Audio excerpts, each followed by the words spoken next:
So welcome everybody to the third appointment of the webinar series of the TC on therapeutic and diagnostics systems and technology. My name is Paola Sacomandi. I'm the chair of this TC, and today we have the real honor to have with us Professor Siddhartha Sikdar, who is a distinguished university professor of bioengineering at George Mason University and the director of Center for Advancing System Science and Bioengineering Innovation. Professor Sikdar has a huge and long track record of success. I will try to summarize. He is studying the interactions between the central and peripheral nervous system and the neuroskeletal system in several clinical conditions of major public health significance, like chronic pain, stroke, amputation. And he received his PhD in electrical engineering from the University of Washington, Seattle in 2005, and he has been recipient of the NSF Career Award and many other awards. So I don't want to take too much of his time and your time, so I would like to invite him to present this talk on novel applications of biomedical ultrasound in rehabilitation. The floor is yours. Thank you very much, Paola. Can you hear me okay? Okay. Thank you, everybody. Good morning and on the East Coast. I really apologize. We had some technical trouble this morning, so it took us a while to get started. So appreciate everybody's patience. And thank you, Paola, for inviting me to give this talk. So without much ado, I'm going to jump right in, and thank you for the nice introduction. So what I wanted to talk about today is about the latest advances in ultrasound imaging that is really sort of changing the way we think about healthcare delivery. So many of you may already know about point of care ultrasound, or POCUS as it's called. And the point of care ultrasound really has revolutionized the healthcare delivery in a number of different settings. So, traditionally, ultrasound systems were used in hospitals, in radiology settings, in cardiology, and so forth. But increasingly, because of the miniaturization of the technology, now we often have ultrasound transducers. Some of them are now wireless that are connected to iPhones and tablets. And so that has really dramatically changed where imaging is available. So it is being routinely used at the bedside now in many hospital settings and traditional clinical settings. But more and more, it's being used in austere settings where previously there was no imaging availability. So so the role of point of care ultrasound in global health has really exploded in the last several years. And it's really one of the only imaging technologies available in many of these settings. It is increasingly being used in military applications in the battlefield and far forward, where there's very little availability of other imaging technologies, or even X-ray, for example. It's not possible to have X-ray in the field, but it's very easy to have these wireless pocket ultrasound that can be connected to an iPhone or a smartphone in these kind of settings. It is being increasingly used in natural disasters. During the COVID pandemic, ultrasound was being used for lung imaging at various settings, again, outside of traditional clinical settings. It is increasingly used in the emergency room as for guidance or various procedures. Interestingly, it's being used in space, and many of you have probably been following space medicine is a really emerging area of medical care. And in space, there is really no other modality available. Ultrasound has been used in space on the space shuttle and the International Space Station for many years now. And it is the only way for doing any kind of diagnostics in space right now. So this is already happening. This has been happening for the last, almost a decade or so. But in the last couple of years, I would say last 5 years or so, there's been a new emerging paradigm shift. And this is being driven really by increasing sophistication and advances in material science, where the ultrasound transducers that used to be handheld, these large handheld transducers, are now becoming wearable patches. So this has been another revolution in ultrasound imaging. So there have been several groups that have been working on it. I've cited some of the leading the scientists here, and they are building these conformable patches that can that some of them have adhesive properties, others can be applied in various ways. And now it is really a completely new way of even thinking about imaging. So the premise no longer is handheld imaging, where the operator is holding an ultrasound transducer and is applying it to a particular spot on the body to look for a pathology or physiology or function or anything like that. But now these are wearable devices. So so that's a design premise. And the reason for doing that is because this will potentially allow ultrasound to be used in settings that were previously not possible. So we are no longer thinking of ultrasound as an imaging technology. We are increasingly thinking of this as a biosignal sensing and biosignal monitoring technology. This can also be used for delivering therapy, by the way. Ultrasound has been used in therapy for a long time, and I think that might be another emerging frontier for using these wearable probes for delivering energy into the body. But at the moment, it's being used for sensing. And it's being used for cardiovascular imaging, for musculoskeletal imaging. There are applications in breast imaging, for blood pressure monitoring. And it's being increasingly used in settings where ultrasound has never been used before. And so we are talking about ultrasound in the athletic department, where very few people actually use ultrasound. So now we are really have to rethink what do we even mean by the traditional sort of paradigm of ultrasound. So the users are no longer going to be sonographers. The users probably have minimal training. They are not going to be trained in interpreting images. So the role of a radiology department in sort of looking at diagnostic ultrasound images and interpreting them for diagnosis is no longer the paradigm. We are thinking about how can we develop quantitative biomarkers from these systems that will be used for decision making in various settings. So the whole paradigm of imaging may be changing with this advance. So in our group, we have been using it as these patches for looking at musculoskeletal function, and I'll talk a little bit more about it in a few minutes. So there are many emerging application domains for this. So again, these domains might sound familiar to you. These are often departments in hospitals and clinical settings, but we are talking about the applications, but outside of the hospital setting. So cardiovascular monitoring, not in a hospital, but in settings where we might be interested in knowing, almost using it as a wearable sensor, the way you use a Fitbit for physiological monitoring. So can we use ultrasound for looking at cardiac output in settings outside of the hospital? We are using it for rehabilitation, and I'm going to tell you a little bit more about applications in rehabilitation.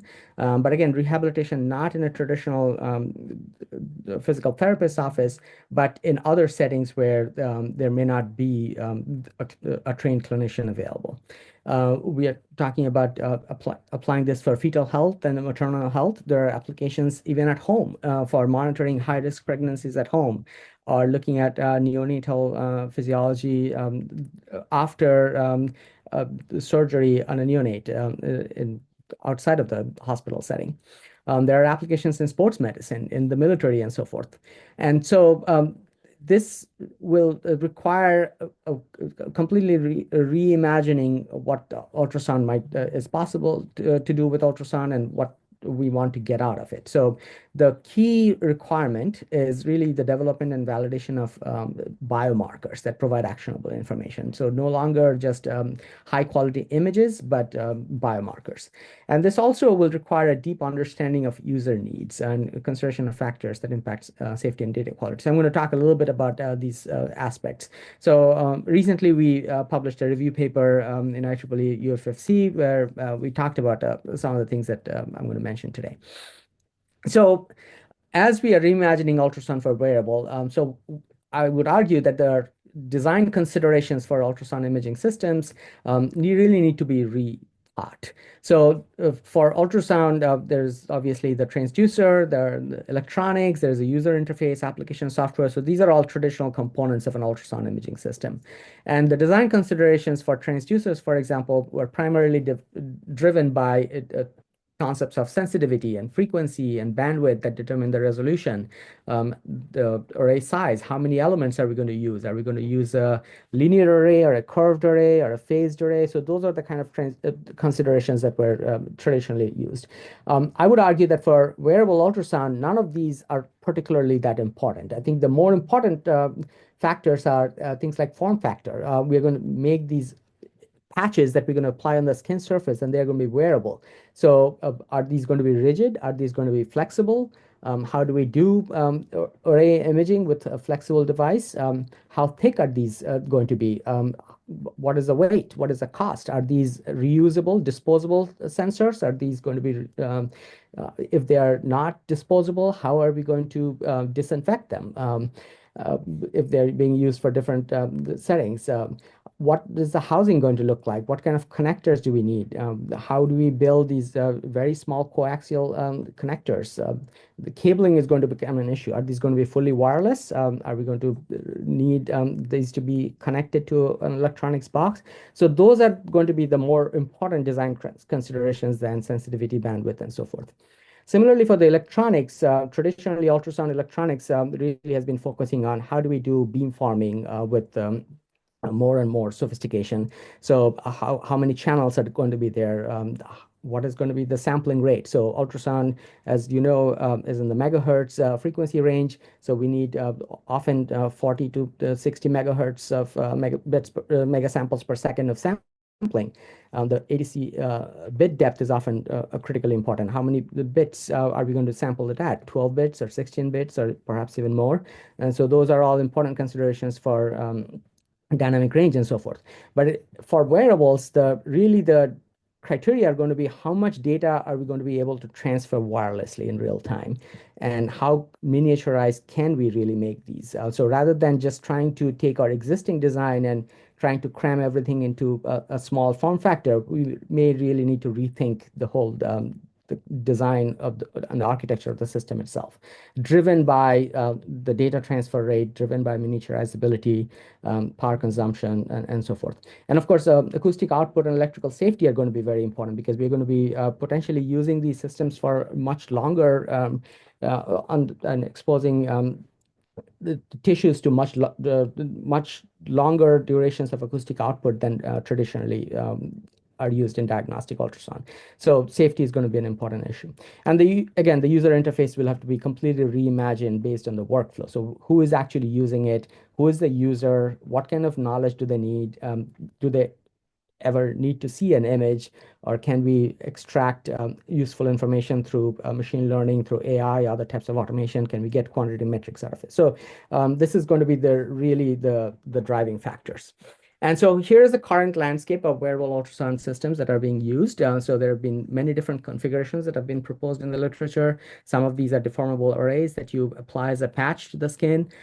Others are talking about multi-element patches. In our research, we are using these multi-element patches as well. There are companies that are trying to commercialize this technology right now. So there's one device that is being used for blood flow monitoring. This is a dual element puck. And the kind of biosignals that are being extracted include blood flow velocity. The people are using this for looking at M mode signals, so looking at ultrasound signals across depth and over time. So for example, looking at cardiac contraction, using that for estimating ejection fraction. They're also looking at arterial wall distension to estimate blood pressure. In our research, we are using it for muscle contraction. So we are trying to understand muscle function based on this. And so these are some example applications. So now we can do stress echocardiography while the person is exercising, or perhaps not even exercising in a hospital setting, but outside. They're going for a run, and we're monitoring cardiac output, perhaps. People have been proposing to use this for continuous blood pressure monitoring, which has been a really challenging factor for a long time. In our work, we're using it for prosthetic control and monitoring muscle function. So I've put some example papers out there. This field is rapidly changing. So this slide is already a couple of years old, and a lot more has happened in the last couple of years. So I briefly mentioned safety. So we do need to worry about safety, and this is something that is actually not talked about very often in the ultrasound field. The ultrasound is often thought to be safe because it's non-ionizing radiation, but ultrasound does have bioeffects. So we do need to worry about prolonged exposure to ultrasound. So the FDA has some guidance for how much power these ultrasound systems are allowed to output. I sit on the American Institute of Ultrasound and Medicine's Bioeffects Committee, and there we talk a lot about these concepts of thermal index and mechanical index, and how long should we be exposing at different thermal indices. And so, for example, the thermal index is an indication of how much the temperature rises in response to exposure to ultrasound. So if the thermal index is less than 0.7, that means if the temperature rises less than 0.7, the AIUM recommendation is that there's not a limit. So that means that if you're building wearable ultrasound systems, we should really try to target these very low thermal indices and very low mechanical indices. So I'm going to argue that we really, as researchers, if we are building these types of new systems, we really need to start thinking more as folks in industry often think, this concept of human-centered design. So rather than architect something very sophisticated and look for a use case and then hope that somebody is going to commercialize it, I'm going to argue that as researchers, we really need to start talking to end users first and really think about where these systems might be used. What is the value proposition before we actually start building these systems? So I'm going to argue that and researchers often talk to clinicians, so that's a very common thing in biomedical engineering, but often we don't talk to other people other than the clinical collaborators. We don't have a good understanding of the workflows. We don't have a good understanding of the entire support system around the individual who are potentially going to be using it. We don't truly go out into the field and talk to other community organizations, the policy and governance marketplace, really understanding reimbursement, really understanding how these things are going to be distributed, and all the different factors that impact adoption and use. So this new way of thinking requires us to really go out and talk to people first across this broad sort of stakeholder landscape, and then think about what solutions we might be able to design and then iteratively test and prototype it.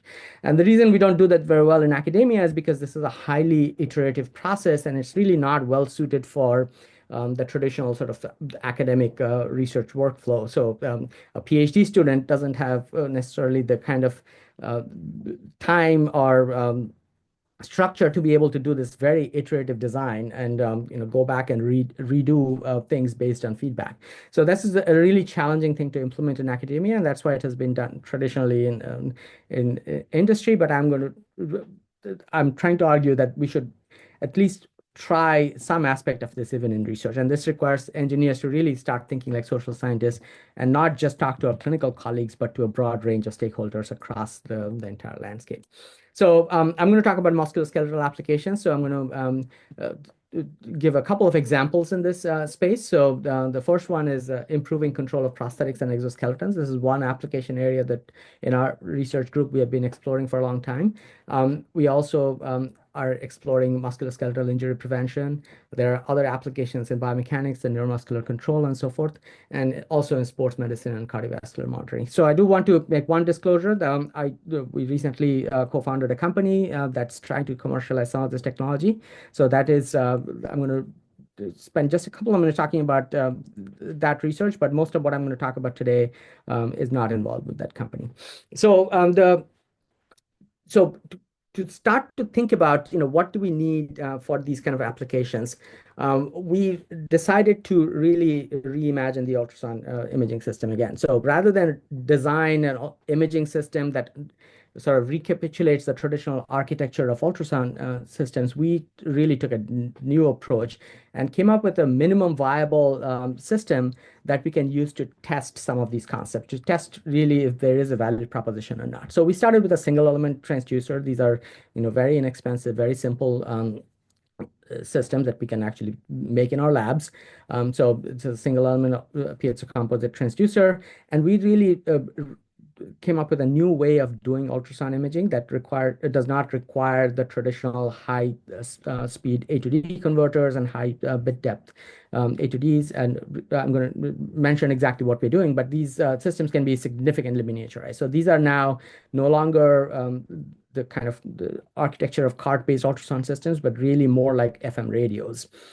So this is a very simple electronics, and this is our current prototype. It can be significantly shrunk even more. This is obviously not optimized. And so the design considerations for what we came up with was really driven by form factor, cost, connectors, and biocompatibility, and so forth. And the electronics design considerations really were, how much data do we at a minimum, do we need to transfer, and how can we optimize power and so forth. So the idea that we have used is to not use the traditional ultrasound paradigm of pulse echo imaging. So in traditional ultrasound, you should send a very short duration pulse, a couple of periods of ultrasound pulse into the body with relatively high pulse amplitude. So typically the electronics that are driving these ultrasound transducers will often have 20 volts or 100 volts peak to peak pulse amplitude, and then the pulse itself will be just a couple of cycles. And rather than doing that, we decided to really send low voltage, so 5 volts peak to peak or 2.5 volts peak to peak, very long duration pulses. So we are distributing the energy over time rather than concentrating it into one short pulse. And we frequency encode the transmission. So these are linearly swept chirp signals. So the frequency of the signal is changing with time. So when this signal travels through the tissue and returns back, now because of this relationship between time and frequency, the received signal actually is shifted in frequency. So if you demodulate the transmitted and the received signals, you will get a frequency difference, and the frequency difference is proportional to where the reflection happened. So at what depth was the scatterer when it reflected back the signal. So we basically, after demodulation, we are left with an audio frequency signal whose frequency depends upon the depth from which it was reflected. So now, after the demodulation, now we have an audio frequency signal. We can digitize it very easily with commodity electronics. And now we have essentially an FM radio. And the FM radio, the frequency the shift is now proportional to where the signal is coming back from. So we showed that we can actually do imaging with this paradigm. So that on the left here is a traditional pulse echo image with the same single element transducer, and on the right is our method that we call time delay spectrometry, only at 5 volts peak to peak. And you can see that we can get images, we know exactly where they're coming from, and so this paradigm seems to work for imaging. So the principle here is that there is now a trade-off. We are no longer interested in image quality. We're not trying to get high resolution diagnostic quality ultrasound images.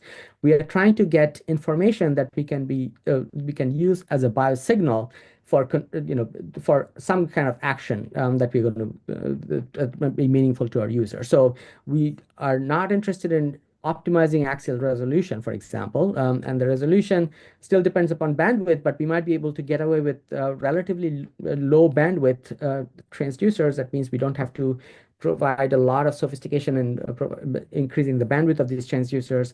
We can have very inexpensive, very simple transducers that might even be disposable that no longer need to have that kind of bandwidth. And so depending upon the sweep duration and the bandwidth, we have these design space of resolution, and depending upon our application, we might be able to say, 0.5 millimeter resolution is more than adequate for this application. We don't really need this very, sub-millimeter resolution. Again, the detection SNR, there might be other trade-offs here. So again, we are not trying to get diagnostic quality images. We are not trying to differentiate between, fine soft tissue contrast. We might be able to get away with lower SNR, and as long as we have a robust analysis pipeline that can take that signal and take meaningful decisions based on that. So again, the trade-offs have changed, is what I'm arguing. But we do have to worry about safety. So even though we have this very simple electronics, it is depositing energy into the body. So we do have to worry about how much energy is it depositing. What if it is being used for very long periods of time? Is that going to lead to a temperature rise? So we did some characterization. We have an animal study that's going on right now, and we'll have more results soon. But we showed in this paper that our even with this new method of distributing the energy over long periods of time, we are well below the FDA limits and the AIUM limits for scan time, if we are careful about the voltage. So if you increase the voltage, so for example, if you increase the voltage to 20 volts peak to peak, you do get some significant heating. Even though that's below the threshold, you do get heating.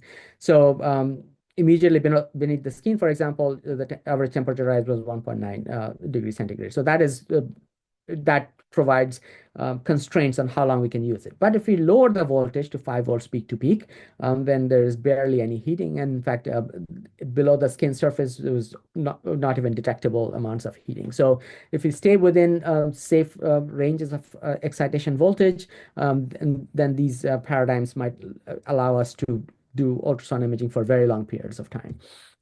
So I'm going to show mostly one case study and then briefly mention another case study.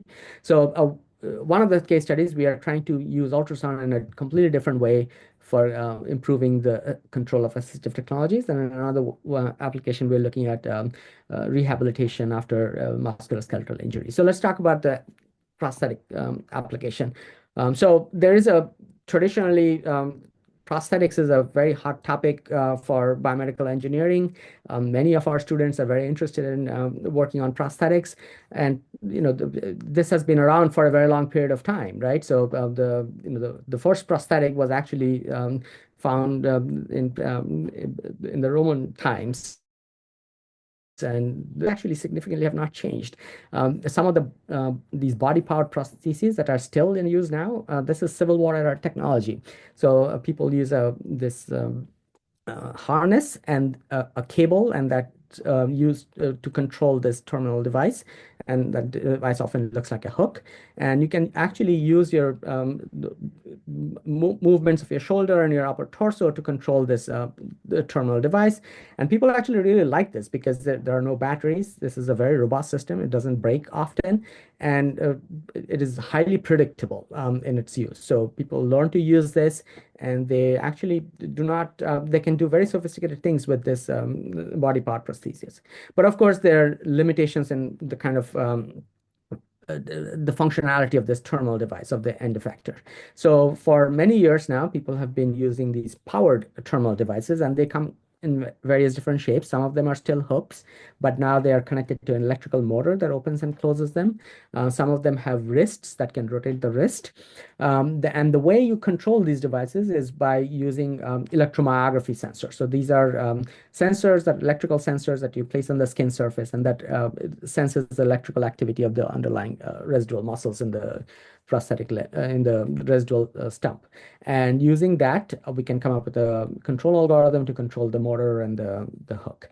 But these systems are increasingly becoming more and more sophisticated. So nowadays there are devices that are there are multiple, there are more anthropomorphic hands that have fingers and digits that can be individually controlled.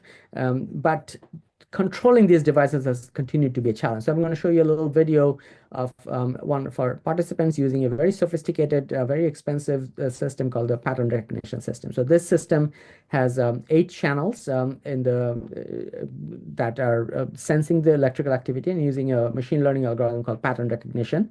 So essentially a linear discriminant analysis algorithm to look at these signals and classifying the movements and then using a proportional control algorithm.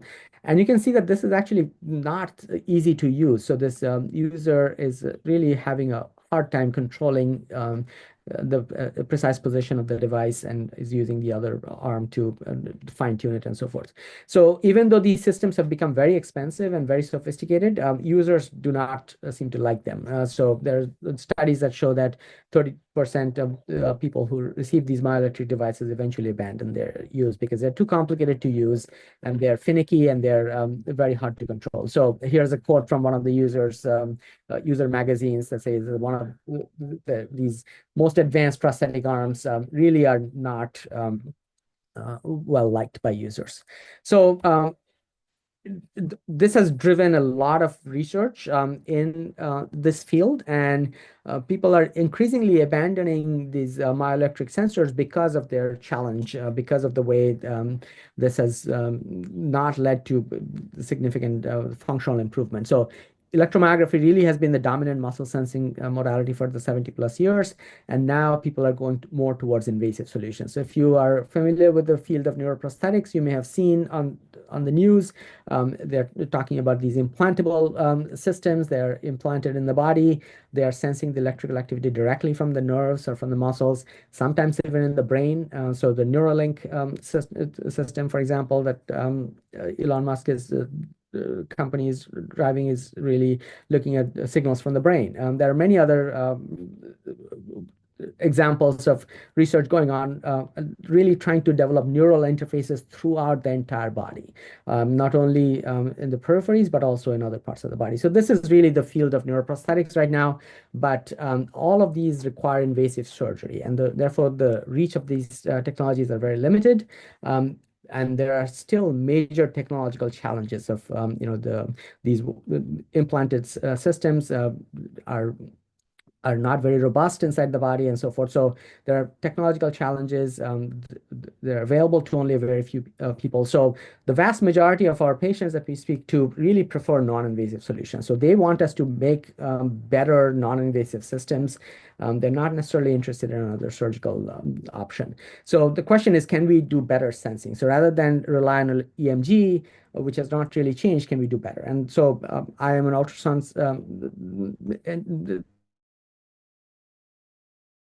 what ultrasound can we do better using ultrasound.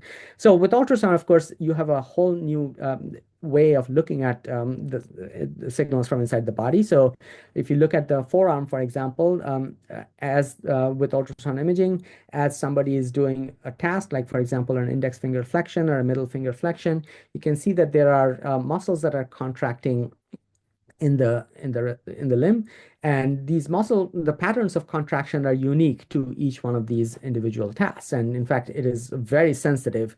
We can even differentiate between individual finger joints with this method, because the muscles that are controlling these individual digits are spatially separated. So if we have a spatial resolution to be able to image this sort of landscape of activity, we might be able to do better than electromyography. And so we have been exploring this for a while. This is an early example of us, with an ultrasound transducer, testing this on an able-bodied subject with a MATLAB interface. So there's a little bit of lag here, but it seems to work. So we have shown in many papers that we can get very high classification accuracy. We have also been testing this on prosthetic users. So we have ultrasound transducers inside these sockets, and we can get these images and so forth. So we have been testing this for a while. And so the premise here is that with electromyography, you only have surface level signals. And with ultrasound, you have this additional depth, and the depth and so the spatial separation allows you to get more data. And if you have more data, presumably you can control things better. So that's been really the premise. And we have shown, again, even with amputee subjects, that they have a precise proportional control. So here's an example of this is still a traditional ultrasound transducer. This is a clinical ultrasound probe inside the prosthetic, using that to control the amount of pressure that they're going to apply on this water bottle. And you can see that as they're chatting with their grad students in the lab, they're able to manipulate this bottle. They're able to raise it without spilling the water. They can control the force precisely so that they can squeeze the bottle without spilling the water. So these are really functional ways of looking at what this technology is capable of. This is another user in our lab showing that you can actually control this prosthetic hand over a large workspace. So it can actually potentially, this could potentially be a viable solution. And so the value proposition is that we can get precise proportional control, and we have also shown that we can get very high classification accuracy. So we can differentiate between different classes with this. So here's another example of this in work. So on the left is a subject who is a very experienced user of myoelectric prosthetic control. So he's using his current prosthetic device that he has had for many years, and he's doing a task called the box and blocks task. So it's a standardized functional task where we count how many blocks you're able to transfer. So we can see that as he is not able to control the device very effectively, he's using a lot of compensatory movements throughout his trunk and torso to try to compensate for the fact that he doesn't have precise control over the terminal device. In contrast, if you use the same subject now with an ultrasound transducer in their prosthetic limb, you can see that they're standing up straighter. Even though they may have moved the same number of blocks, their whole biomechanics is different. So this is a testament to the fact that they have more confidence in their control, and therefore they are not reliant on these compensatory movements. So that's potentially one value proposition. We are now, of course, what I showed before was still using a traditional ultrasound system. We are in the process of making these minimum viable prototypes of wearable ultrasound systems. So now these are these individual sensors that are connected to this electronics box. And we have shown in the preliminary studies that we can actually get this kind of similar precision in terms of proportional control. So this is a able-bodied subject controlling a cursor on, trying to move a cursor along two different dimensions. So this is 2 degrees of control, simultaneous proportional control of 2 degrees of freedom, which has been something that has been pretty challenging with electromyography systems. So now we are building these systems that potentially we can miniaturize the ultrasound to such a small form factor that this can be incorporated inside the prosthetic socket. So now we are really being driving the limits of miniaturization and battery life and long-term safety. So this is an ongoing study in our group. We are collaborating with the National Rehab Hospital and the Walter Reed to a couple of funded projects to look at this clinically and compare against myoelectric control.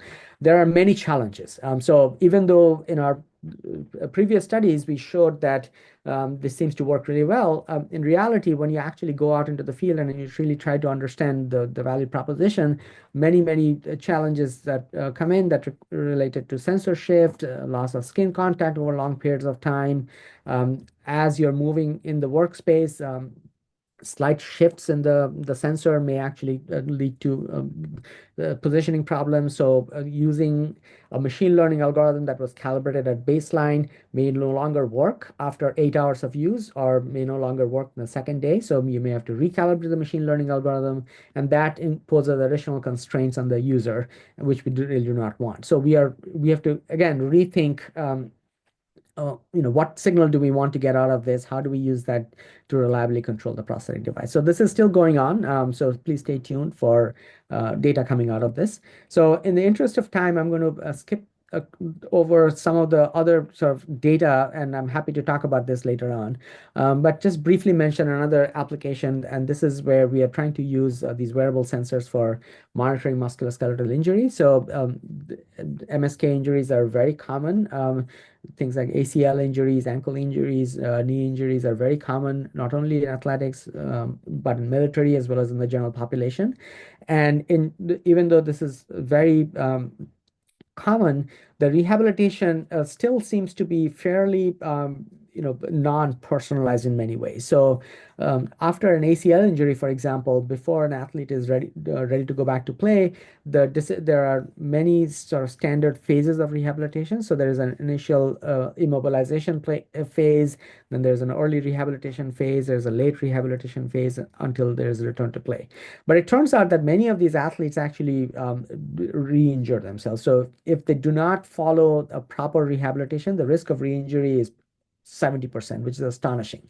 And even if people do follow this rehabilitation properly and they follow established protocols, that risk of re-injury just reduces down to 21%. So still a pretty significant risk of re-injury.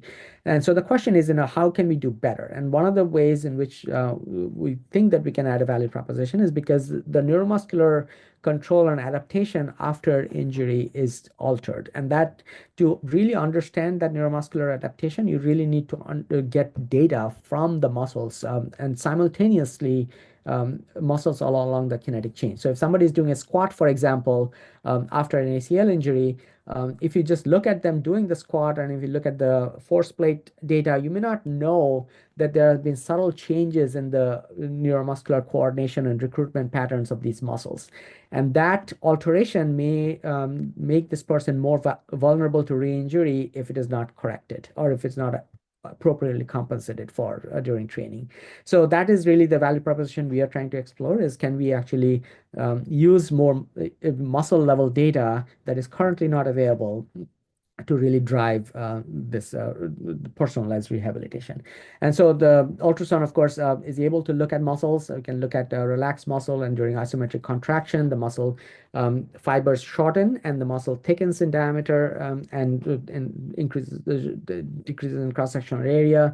So there are measures that we can get from the contraction dynamics of muscles and use that to guide this rehabilitation process. So we are exploring this, and I mentioned that we have a company that's trying to explore this space. So that's one disclosure. So I just wanted to summarize what we know so far about wearable ultrasound for musculoskeletal rehabilitation. One is that we do want to look at different types of measurements, like things like muscle force, muscle shortening velocity, and so forth. So these are the types of metrics that we are after. We do not really need full imaging. So we might be able to get away with single element transducers, use more Doppler methods. And the advantage really is this ability to get real-time muscle level measurements during dynamic activity. And that is not possible with other methods. And perhaps use that for continuous long-term monitoring, perhaps use that for controlling assistive devices. But there are many challenges, and so these quantitative biomarkers that we are developing need validation. Ultrasound notoriously is not very has challenges with sometimes too much sensitivity to motion and so forth. So to be able to get robust biomarkers that do not change over time is still a challenge. Ultrasound has to be coupled to the skin, so this ensuring this data quality during coupling and using these rapid dynamic movements over long periods of time is a challenge. The skin health, so if people are using these sensors on their skin for long periods of time, what are the biocompatibility issues, potential thermal effects and long-term exposure? These are all ongoing studies. And the key really is seamless integration into existing workflows. So we are not talking about ultrasound used by sonographers being used in a different setting. So with that, I just want to thank all my trainees and postdocs and acknowledge our funding sources. And I'm happy to take questions. Thank you so much, Siddhartha. It was simply fascinating. I didn't know so many applications, so really great. I would like to hear from our attendees if there is a question.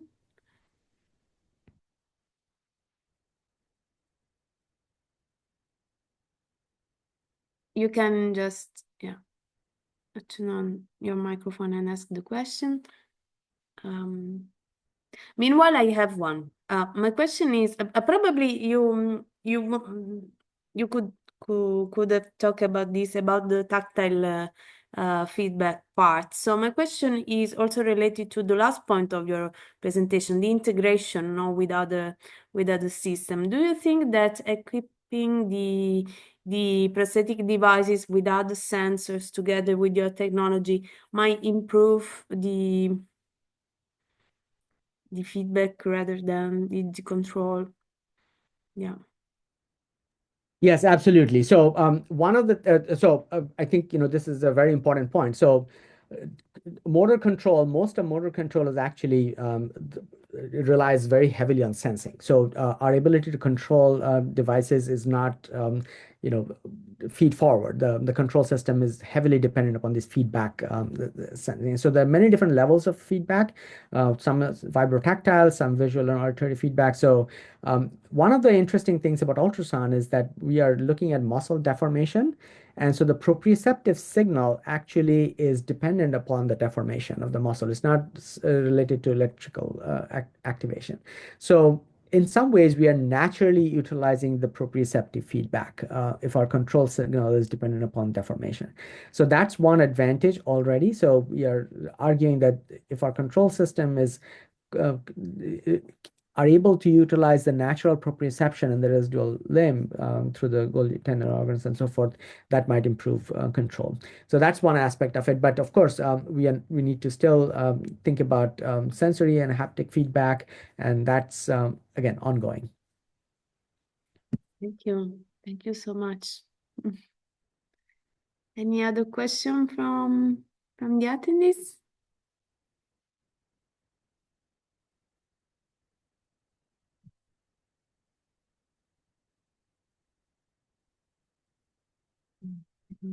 Don't see other questions. So Siddhartha, thank you again. And again, I'm very sorry for what happened at the beginning and that took some time from your presentation. I really apologize. No problem. But I really enjoy your talk. This will be made available, the recording will be made available on our YouTube channel so that anybody in the community can enjoy and benefit from your amazing research. Thank you very much, and I really appreciate you inviting me. And I know these technical difficulties were they happen all the time, so I did no problem. I'm glad I was able to present, and again, thank you so much for inviting me. Thank you for your time, and thanks to all the participants. Thanks a lot. Everybody, Have a good day. you too. Bye. Bye bye.